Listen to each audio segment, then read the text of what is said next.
Hello, and welcome back to the Cybersecurity Sessions, our regular podcast talking about all things cybersecurity with myself, Andy Still, CTO and founder of Netacea, the world's first fully agentless bot management product.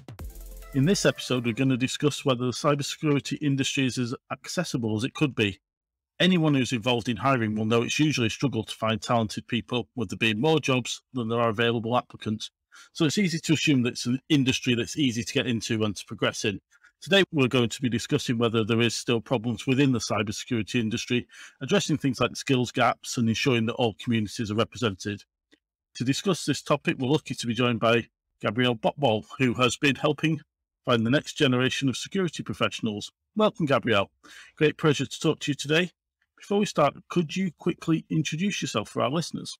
Yeah, sure. So I am an offensive security consultant at Desjardins, which is the biggest financial cooperative in North America. And 4 years ago, I switched from developer to pentester. But before that, I was an actress and I was passionate about technology. So my curiosity and my love to always learn new things brought me where I am today. Thanks, Gabrielle. Can we start by just looking a little bit at your journey in the industry? So I believe you're completely self-taught and have progressed to be one of the top 20 women in cybersecurity in Canada. Can you just talk us through what that journey was like? Yeah, so in high school, I studied arts and literature, so to become an actress. But at home, I really loved to program websites about theater. And at that time, I did not dare to go in computer science, and I was not really sure what I wanted to do. And also, my parents and my school teachers, they saw me more in literature studies, so that's how I became an actress. And on the side, I was a hotel receptionist. But my passion about programming became bigger, and on working holiday visa in Canada 12 years ago, I had the opportunity to work in IT. And so when I came back in France, I decided to pass a bachelor degree in computer science. But after this, I got hired in a big company. And when I was working there as a developer, I found myself, questioning the security of the apps I delivered. So I began to do my research to find a training to become a pen tester, but unfortunately, no training fitted my profile or they were too expensive. So I decided to make my own program. And well, that's how I got hired as a pen tester because I documented all this program in a blog. And now I have been working as a pen tester for around 3 years. Yeah, and I think that's probably a familiar story for many developers. So coming from developer background, there was often not a lot of consideration given to security, and there was a lot of challenges trying to get certainly some developers to take that seriously. Is that kind of what you were seeing? Yes, that is it. But I feel like it's getting better these days. We see a lot of application security now, which was not that much before. So it's getting better. But when I studied computer science, there was not a lot of security courses in my university or in my program. I did not have, computer security courses, which is strange for someone who is going to develop apps. But yeah, that was that was the case. Yeah, and I think looking at universities now, I think cybersecurity degrees are becoming more common, but even then, there seems to still be a distinction. You do computer science or you do cybersecurity, and the computer science may have a beginner's course to cybersecurity, but you kind of go down one or other pathway. Yeah, exactly. Yeah. So the journey that you've been on, obviously the challenges that you face trying to address that, has that inspired you to mentor others then? Yes, it's important for me to share my journey, but more importantly, to share the results that helped me build my program. Because so I think it's essential to mentor in a field that is as big as cybersecurity, because we can quickly get lost or discouraged because there's so much information and subfields also in cybersecurity. So for a few years, I've been involved in several communities to mentor different people including women in cyber. And I wanted to share my experience with them, but, mainly help them avoid wasting time on specific questions I had during my process. So yeah, for me, mentoring is also a way to show that it is possible to succeed in cybersecurity, even if you don't have a technical background or, cannot afford university fees, because uh, that was my case. And well, look where I am today. So Yeah. Why do you think it is that certain communities are underrepresented in the cyber world? I think we need to switch from awareness to building a cybersecurity popular culture, because it's essential for it to become a lifestyle. And this way, we might be able to have more people from underrepresented communities. But what I hear is that there are a lot of women that are willing to join the industry, but some of them don't stay because they don't have the codes. And it was an industry that was led by men for a long time.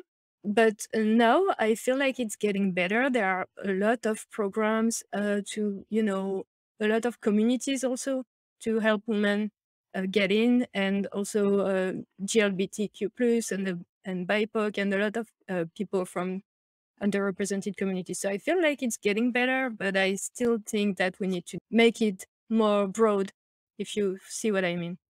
Yeah, I do, because I think it can be quite an intimidating industry. I think looking at it from the outside can be quite a reputation of, if you're not hitting certain levels, if you've not got all certain levels of knowledge, that you would not be made to feel welcome. And I don't know whether that's kind of reflects your experience at all. Yeah, yeah, totally. I mean, I also often hear that when a woman is going to see a job posting, she's not always going to apply unless she has all the requirements. But on the contrary, men are going to apply anyway, even they have not half of the requirements. So, I think this goes in how we women were educated and how men were educated. There is this bias is getting, later. So yeah, I feel like it can be intimidating also because this is a field that has a lot of technical aspects and everything. And so for everybody, a lot of, the education we had, it seems like women were not allowed to be technical in a way by society. So thankfully, it's starting to change now. But yeah, I feel like it might be intimidating. And that's why also we need more role models and more women who made it to showcase that they were able to do it, and that it's completely possible for any woman who wants to be technical, or who wants to go in cybersecurity and work there. There are, plenty of successful women. And that's why we have, awards or things like this. This is a way to make them visible. So I'm really happy that we see more and more awards and more women who are mentoring other women, and a lot of these communities I mentioned. That's great. That's getting better. But we have to continue this hard work. Yeah, and it sounds like it needs addressing kind of at all levels. And I'm thinking of, obviously there's the side that you're talking about. So there's mentoring, and I think, for example, education. Do you think this is something we should be addressing much earlier in the education journey of, right from kind of young school age and things like that? Yeah, totally. As I just mentioned, we need to switch from awareness to building this as a cyber culture, because it's essential for it to become a lifestyle. I mean, cyber agent, it needs to be a habit. And for this to happen, we need, for example, a cyber community to double its efforts to popularize cybersecurity. And we also need companies to apply privacy and security by designs policy. But we also need public services to train young people in computer hygiene from, really an early age. And, also launch national advertising campaigns to stay safe online. This would definitely be helpful. So if you were talking to employers, what would be your message to try and encourage more people from other communities, more women, to try and basically, what can employers do to help this situation? I feel like they should first make their job posting more accessible. It's getting better now, but before it looked addressed to men because of the pronouns that were used and things like this. They should also let beginners and people know that anyone can apply, because I have a fun story about this actually. My first opportunity in Canada as a pentester, I applied for a posting that was for experience. They were looking for a senior position. But I figured, okay, I'm just gonna apply anyway and see if my profile is interesting to them. And they actually asked me to come and to do the interview. So maybe company could also post a junior position posting, and so that they could actually attract more talents. And if someone is not experienced, if someone does not have all the criteria, we can still give this person a chance, because everything can be learned. So it's really, important to stress that out. Yeah, I think that's a really good point. And I think that highlighting the fact that you mentioned it earlier, that particularly women tend to not apply for roles where they think they may not have all the necessary kind of or specified attributes. That actually being a bit looser on that and having more things as optional and less things as required attributes, I think is a good call. I always think from an employer point of view as well, that if you have those kind of wider adverts, then and you're willing to take a chance on people, that if you look at the kind of spread of people in your team and trying to get as much variety of backgrounds and etc. within the team, then actually makes for a better team. So not being so prescriptive, and then you get the wider range of applicants, then you can take a chance on people. Yeah, completely. And I mean, a team is full of various people. So people can learn from each other also. And so it's a good way for anyone to get better. And so we definitely need different skills and that's how we progress. That's how everyone progress. That's, the team dynamic. Yeah, different backgrounds just bring different perspectives Yes. and different skills. So I think it's really interesting to take that into consideration when you're defining who you're looking for. Do you have any particular success stories from the mentoring work that you've done that you think is worth sharing? A while ago, I mentored someone who had a different background. She was from biology, and she went to cybersecurity.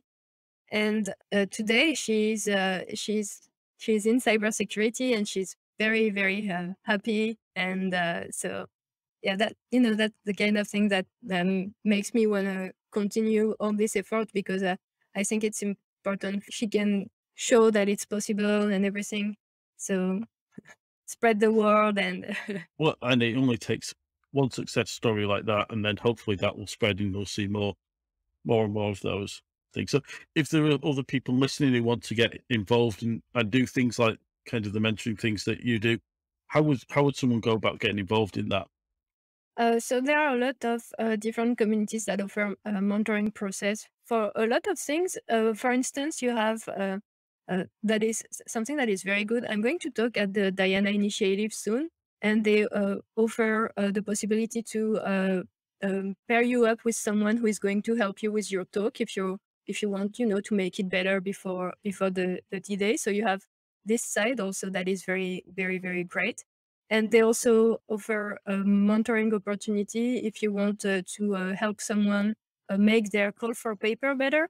So this is a way. But also for women in cybersecurity, you have a lot of communities that will ask for people to mentor. So there is the Cybersafe Foundation, with which I'm working this year, and they are actually help women in Africa to get technical skills in cybersecurity and different skills in cybersecurity. And so it's called a Cyber Girls program. It's really great. And there's also a lot of different communities like this. The Women's Society Cyberjutsu, they also have mentoring possibilities. And also, I know that on Twitter, there is this hashtag called Mentoring Monday. And there's a post, I think it's Tanya Dranka who's posting it, and she said if you want someone to, she actually try to pair the people who needs to be mentored and people who are willing to mentor other people. So that's also a very nice and very good way to get involved and mentor someone. Excellent. I've known a few people who've been involved in mentoring and find it such a rewarding experience. And I think there's probably a similar level of reticence for people to mentor as to enter the industry. And I think you will have something to give to the people who are looking for mentors. And it is a very rewarding thing to do. So you mentioned, Gabrielle, that you have created your 6 steps to become a pen tester. Do you want to share us a bit more information about that?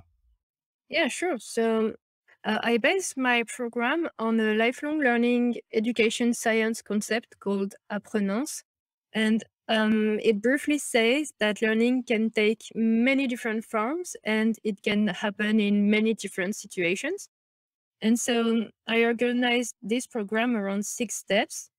And so the first is e-learning, to learn about the fundamentals in cybersecurity.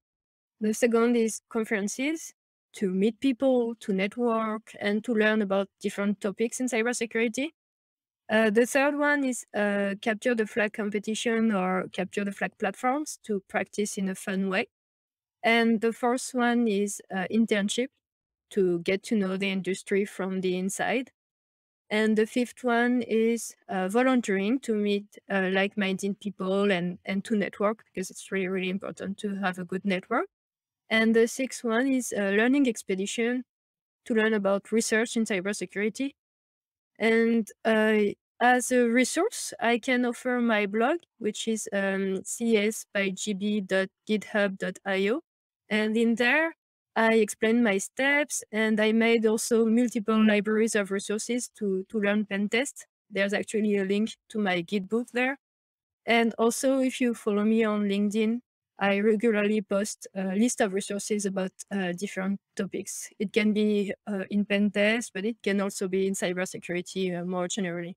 Excellent. That sounds like a great program. I think what I like about the program you've put together there is it does so much to kind of demythologize the work that you'd be doing and make it more real. Once you get into it and actually talk to people who were doing it, you'll probably realize it's not as scary as you might have thought it was. It's not as challenging as you might have thought it was. And, there's a route to get from where you are today to where you will need to be, but it's not anywhere near as scary as probably you might be thinking it is.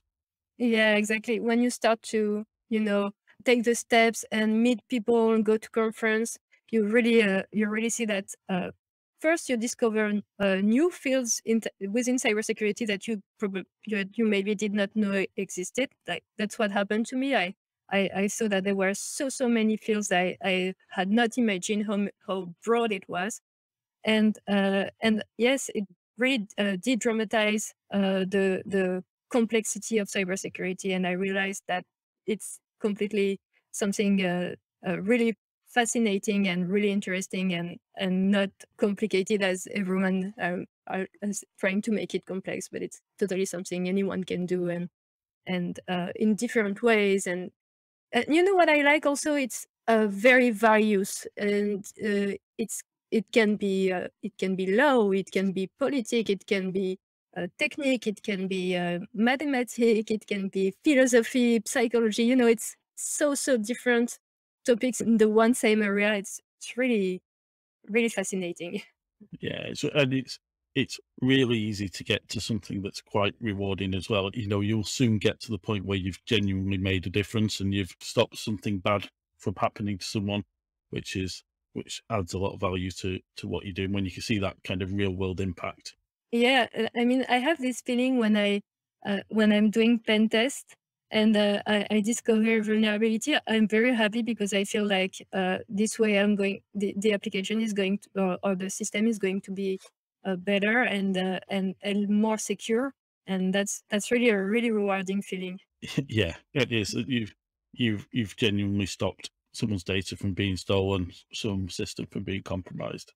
So just to finish up today. If there was one piece of advice that you're giving to a young person interested in getting into cybersecurity, what would it be? Um, I would say don't give up and never stop learning. Aim for the moon, and everything's going to be just okay. And don't be shy. Ask people on LinkedIn, talk to people in conferences. This is definitely something that will help a lot. Excellent. That is very, very good advice. And I think that's a great way to wind up the show for today. So thank you very much, Gabrielle. It's been a great conversation today. Thanks everyone for listening. As usual, if you have any feedback, you can do that via our Twitter account, which is at cybersecpod, or you can email us at podcast@netacea.com. Please subscribe, please leave a review, and I hope you all enjoyed the conversation today. Thank you again, Gabrielle. Thank you for having me.